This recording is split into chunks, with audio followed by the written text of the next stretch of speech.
Alright, welcome back to Travis Strikes Again. No More Heroes. In this video we are going to finish Coffee and Donuts. We are in the last little stretch here. This is the last of the side-scrolling levels that we have to jump into. And then we will have the requisite amount of coffee and also donuts. And by the way, coffee and donuts in this economy? Good luck. 2020 release date? Good luck. One of the most prophetic statements ever whispered. By the way, I haven't talked about it yet, because why would I, but the trailer at the Game Awards for No More Heroes 3 is maybe one of my favorite video game trailers, and I wish that they had ran it in its entirety. It's like a 6-minute trailer that starts off with like a 2D animation of Damon and Fu, and it's like 3 minutes into it that he takes off and then he comes back, and it's so good because it gets you so invested in it. And then, you know, he comes back and he starts blowing things up, and then Travis shows up and you're like, oh, this is No More Heroes 3. One of my favorite trailers ever. And the fact that they showed, like, I think a 2-minute version of it at the Game Awards is really sad to me. I wish that they had committed and played the entire thing, because I think that would have been great. Also, watching the audience reactions to that is really great. So yeah, that is one of my favorite trailers. I'm trying to think, like, my favorite reveal trailers. I would say Smash Ultimate had a damn good one. That's one that I go back to a lot of times, and I still get chills every time Snake shows up and the Everyone Is Here happens. I think that's a great trailer. No More Heroes 3. I loved all the stuff around Metal Gear Solid 5. You know, the Moby Dick games, and it just being called The Phantom Pain, and people figuring out, oh, there's negative space around the title where Metal Gear Solid would fit. That was a fun time. I'm trying to think, like, other really memorable game reveals. I know there are, but yeah, those Resident Evil 2 was a pretty special one too. Devil May Cry 5, I think that might be my favorite one, because that one was like such a long time coming. It had been like over 10 years since the last Devil May Cry, or at least pretty close to 10 years. That trailer is incredible. It starts up with like absolutely nothing that you can identify, and then once the Capcom logo comes on, you're like, oh, this is gonna be something. And then you see the van and you're like, is that Nero? Incredible, great, god tier trailer. Absolutely. So the No More Heroes 3, actually the original No More Heroes 3 trailer is really good too. That's another one that does kind of a bait and switch, where there's just a guy. When I first saw that, I was like, that sounds like Robin Downs. Is that Travis? So I wasn't ever completely not thinking that it was a No More Heroes, but that was still great to see. If they had like disguised his voice or used someone else for that part, I think the reveal would have been a little bit better. But yeah, because as soon as he starts talking, he's like, is it the 4th of July? Or is the Empire striking back? It's like, oh, this is No More Heroes. Weird, out-of-place Star Wars reference. Robin Downs is in front of a motel. This is No More Heroes. But it still didn't make it any less cool to see Travis come up in the No More Heroes 3 logo. I mean, that's a great trailer.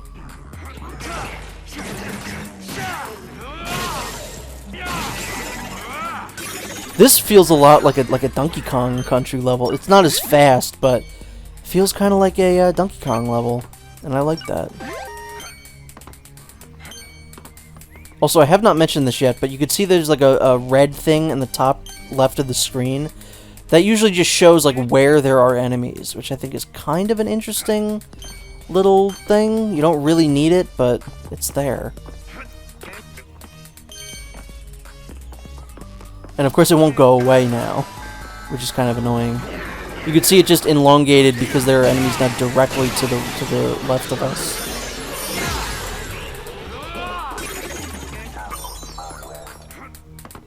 Did that give me anything? Oh no, it's about to right here. So this, I think I keep whiffing this for some reason, yeah. Because I couldn't figure out where I was supposed to go next. Because that doesn't come back down, and then I guess I just assumed that I had to use this somehow.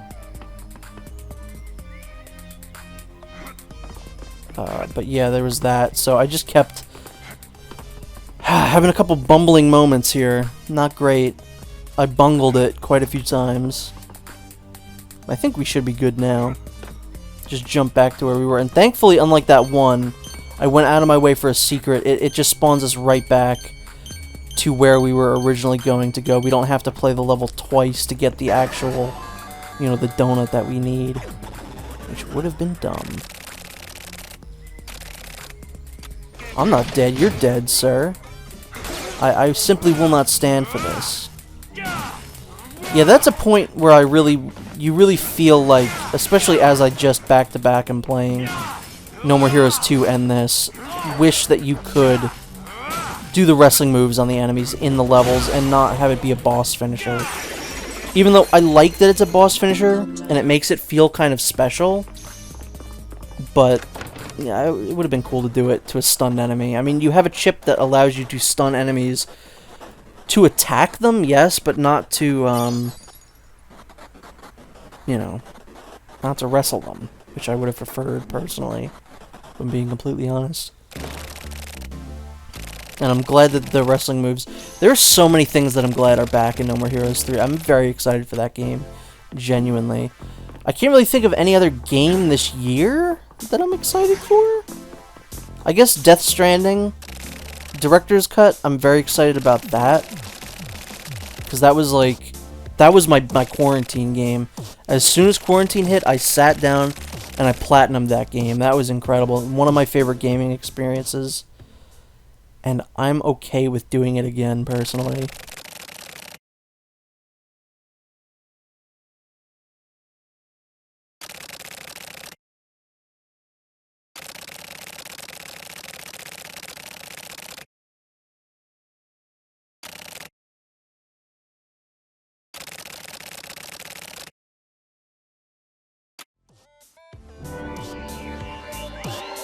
I've seen so many people complain about the fact that Kojima's calling it the director's cut. People in bad faith just saying, like, people who really didn't like Death Stranding for whatever reason, saying like, oh, are you telling me that Death Stranding wasn't the vision that he originally had? Are you telling me that this was his compromised vision? From day one, as soon as it was announced that it was called Death Stranding Director's Cut, I knew that Kojima was just calling it that because he's a massive film fan. And that's just what you do. You just call it the director's cut. And he just said that on Twitter last night.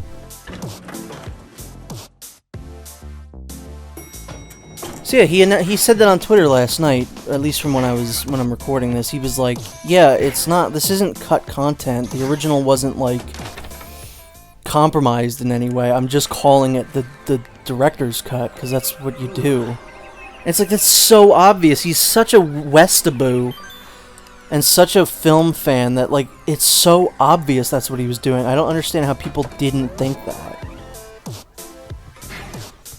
Of course, if the rumors are true and he really is making a game with Xbox, I can't believe they're going to get me to buy an Xbox for one game again. This is going to be Dead Rising 3 all over again, and I hate it.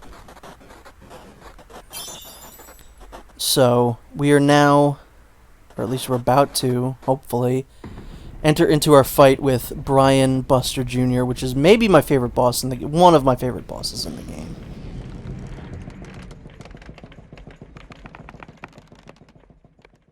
Again, I really think the side-scrolling aspect really helps.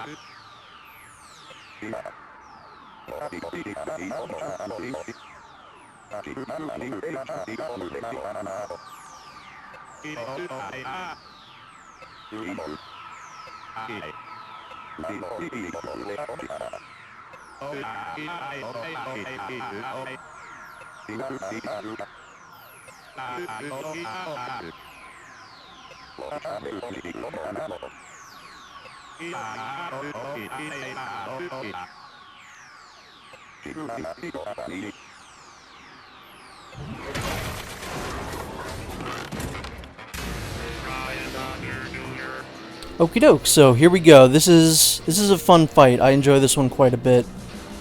And again, I don't know, I can't explain why, but I feel like the side-scrolling look really helps the fights in this game, and I wish that more of this game was, you know, a side perspective here.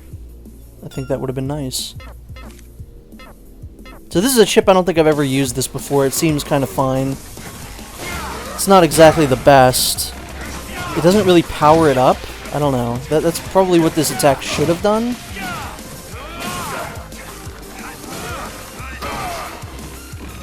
Also, I mean, I don't have to say it, but what a great song.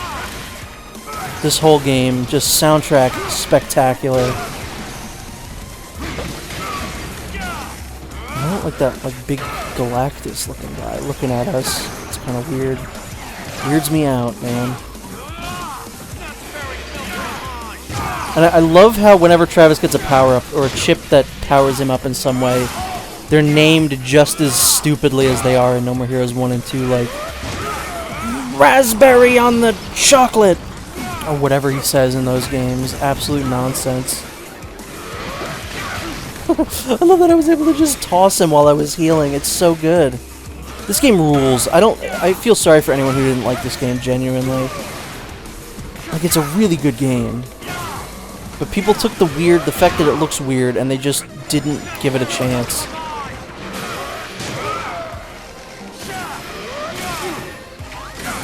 This was weird. I don't know what happened here. I mean, I know what happened, but I don't know. It was weird. So now he's going to start calling in, like, airstrikes, even though I don't really think it matters that much. I've never been hit by one, and it happens so late into the fight. Like, to the point where he already has, like, no health. That it barely matters at all.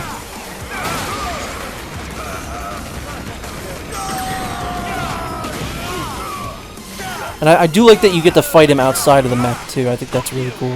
Just bring it.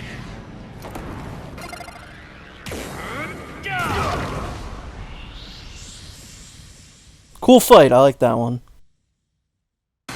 You win. You win. Oh. I think that's also our first S rank in the game. I had to do better because the last one was like a C, which I was not thrilled with, but that one went very nice. Thank you, Brian. You gave me a good rank. You made me feel good.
Brian Buster Jr. sought out death. Seeing him struggle to search for a place to die was pitiful. So why didn't he choose suicide? The fear of death? That's not it. He had no right to die by his own hand. I felt like he realized that dying like a dog was the only way for him to atone. Could I live like he did? Nope. That old dude was real, man.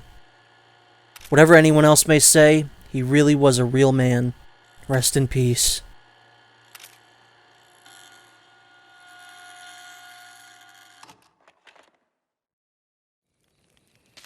Alright, well that is coffee and donuts done. And I will see you in the next video for the next scenario in Travis Strikes Back. See you then. Whew.